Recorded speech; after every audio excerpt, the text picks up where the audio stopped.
So there's sort of three things that I've been able to ascertain as risks of misuse or overuse or inappropriate use of antibiotics, which is the impact on the gut microbiome, that you're contributing to the rise in antibiotic resistance, and those are the main things. I guess even with the diseases you get, you'll be slower to heal because you're less, if you've got that resistance.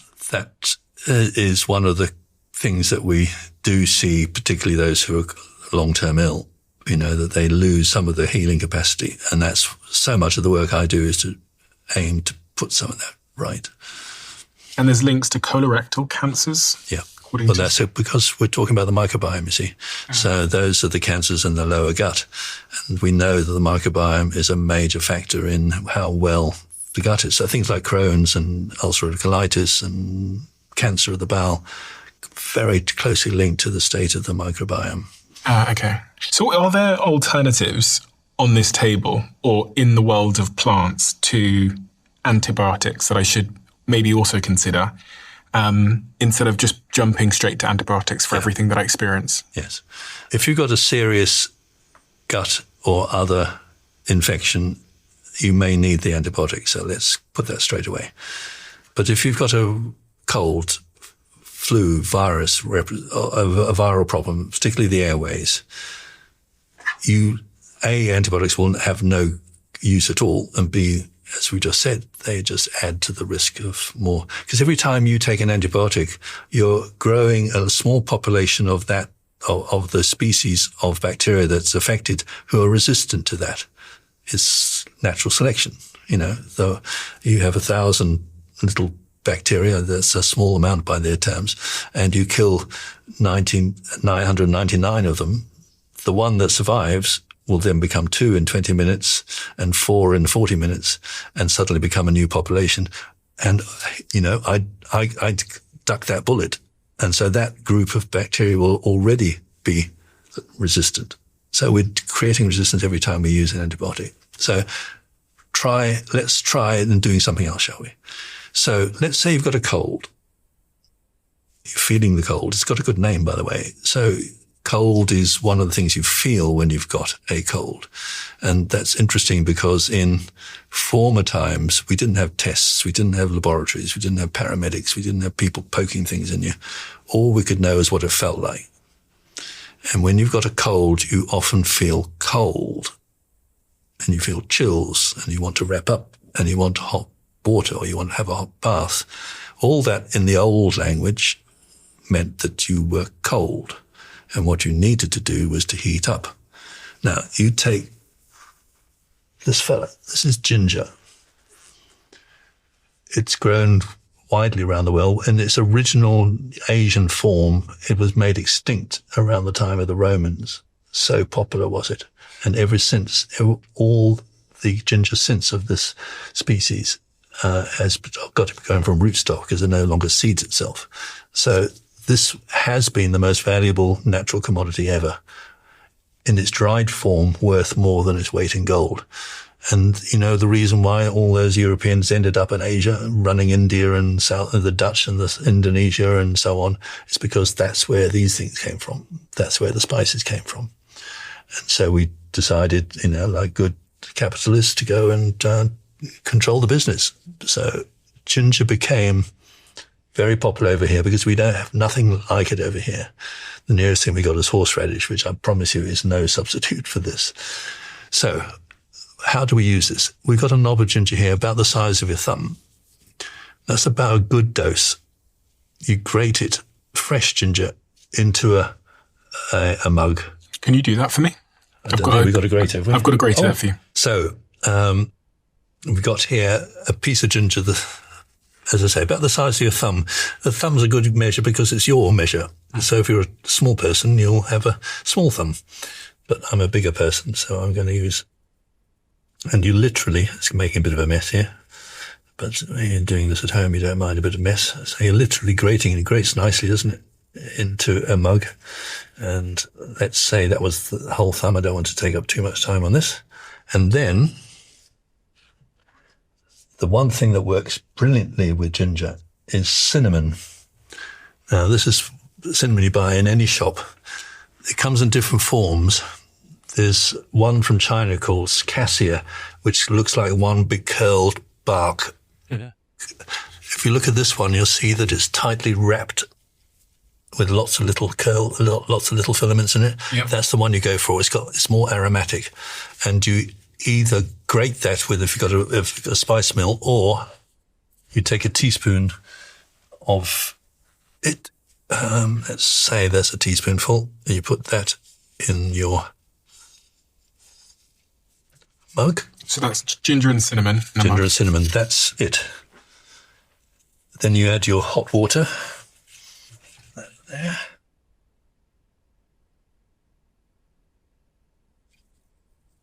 You're going for real, right? Going for the real one. Oh, good on you. At this point, a sieve is useful. Why? What for? Because it's full of bits. And then let's say this is a nice Japanese green tea mug, but let's say this is your mug, and we'll pour a little bit in there. You see all the stuff that you leave behind? Oh, yeah. Ah, okay. And if you don't mind sharing a mug. So what's in here? This is just ginger and cinnamon. Just ginger and cinnamon. It's fairly weak. Oh, it is nice though. It's nice, isn't it? It is nice. Now, can you feel it warming already? Yes, straight away. Yeah. It's really nice. Yeah. Now, you see what's happening there is that ginger is an example of a group of remedies, which includes turmeric, by the way, and that's the other root there. Oh, this that's one here. turmeric. It's normally seen in a yellow powder. We might talk about that later. Mm. And black pepper and chilies. We've got a chili here, which when you take them, you think you're burning your mouth, don't you? The interesting thing is that there's no burning. You can actually have full Madras level chili and no harm will be done to your lining because there's no burning going on. What you're doing is you're stimulating the pain fibers. So you've got pain fibers all the way through the lining of the mouth. When you take a hot thing like ginger, it's stimulating the pain fibers, and immediately there's what we call a reflex response, which opens up the blood vessels. It's called hyperemia, more blood.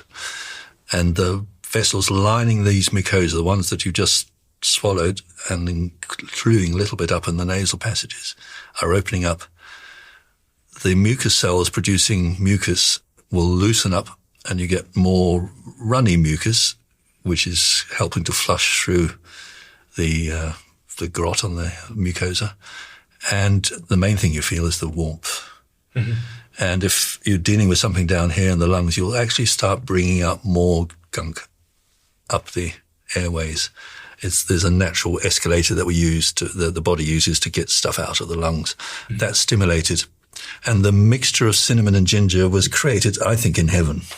I mean, I think there's such a natural complement, and anybody can do that.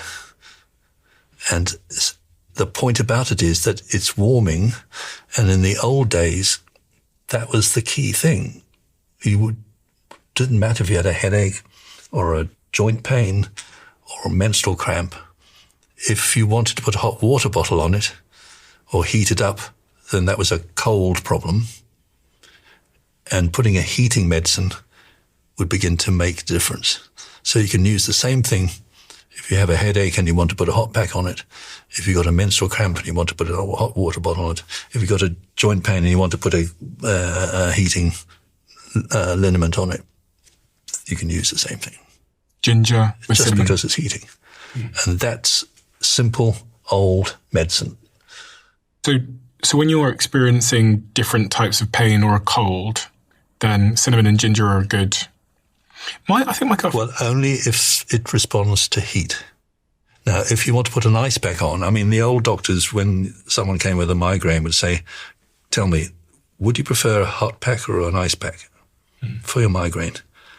And migraine sufferers generally split 70-30, preferring heat to 70, but a third of people with migraines actually want a cold pack.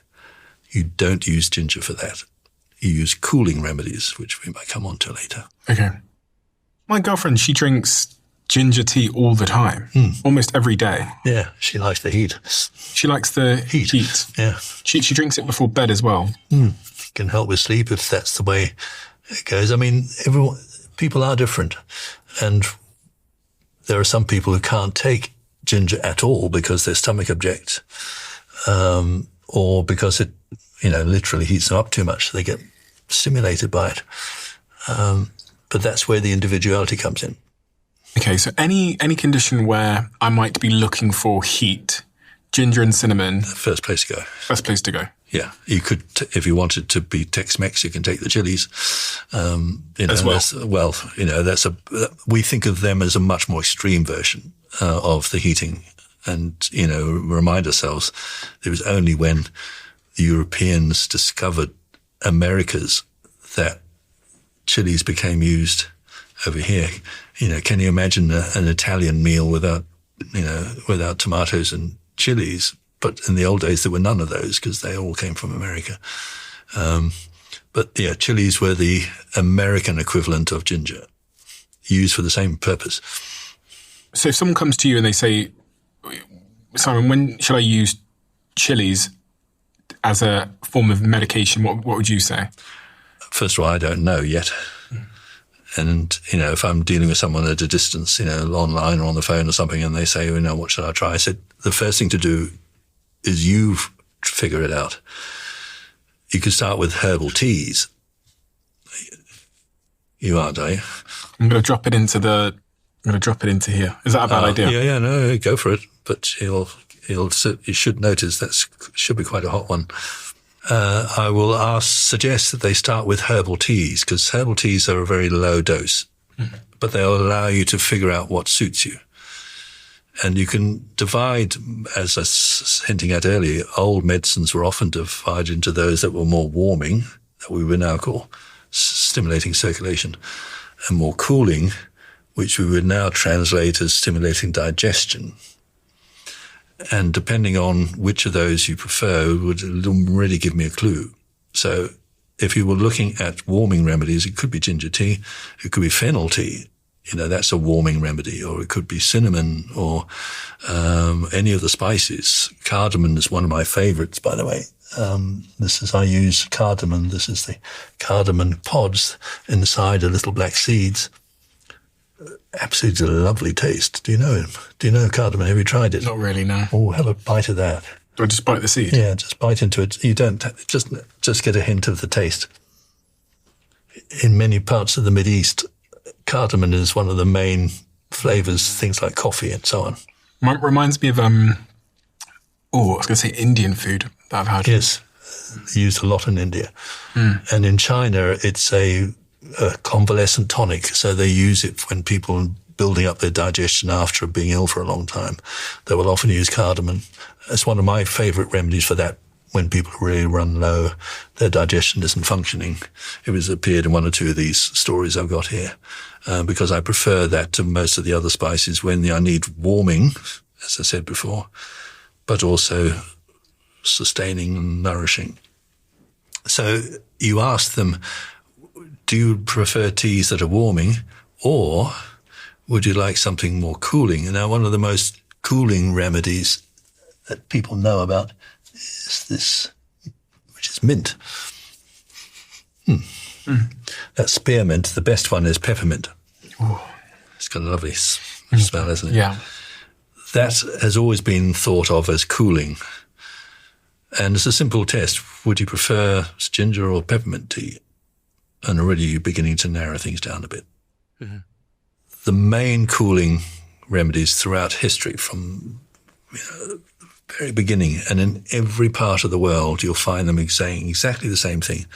The main cooling remedies, so-called, are the bitters, and they taste really bitter.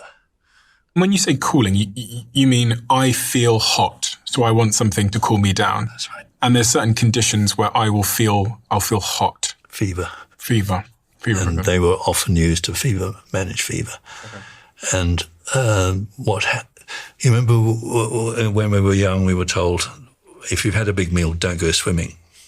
Oh. You weren't told that. I can't swim, so no, there you go. The advice but that was one of the things that, some of us in my generation at least were always remembered. We were told, if you've got a big meal, it's not a good idea to go swim because the blood's moving into the digestion and you won't get as much as you want where you need it in the limbs. And that's, it's true. When you're digesting, a lot of blood investment, shall we call it, is going into the digestive system because there's a lot of work needed to break down this food, turn it into something useful. It is an investment. You put a lot in, get much more out. But what it means is that digestion is all about, I'm just being a bit loose here with the language, but it's not about language. It's like bringing blood into the core. When you've got a fever, the blood's all charging around and your body temperature's going up, which is great because fever actually is a defense measure. When our body temperature rises by a couple of degrees, our white blood cells, the ones that are doing the legwork, 2 or 3 times as active. So fever is what the body uses when it needs to bring out the big guys, bring out the fight. There's a slight design problem. It's almost as though, the creator put a purposeful fault in the system because a lot of fever comes from the gut. You get gut infections. That's one of the main places. And at that moment, all the blood's going out here and you want more of it going in, more digestion, if you like. So when you take you're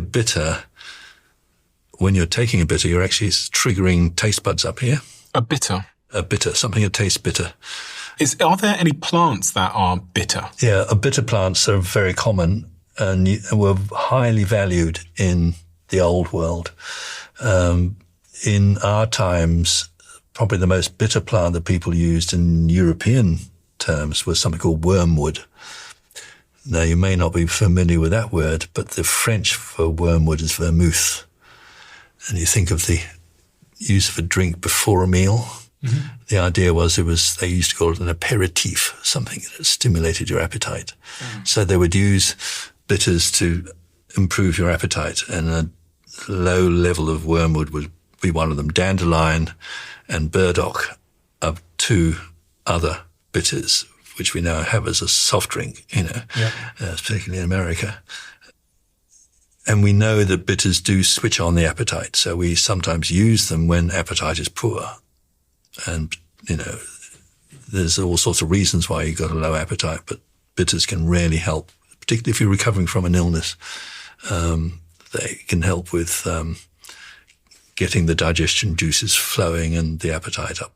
Because they bring blood to the digestive system. Well, they do all sorts of things, actually. When you switch on these receptors in the mouth, these taste buds, they're hardwired and they produce hormones down here in the stomach that switch on all sorts of things and effectively increase digestive activity, which involves more blood coming into the area. So, yes.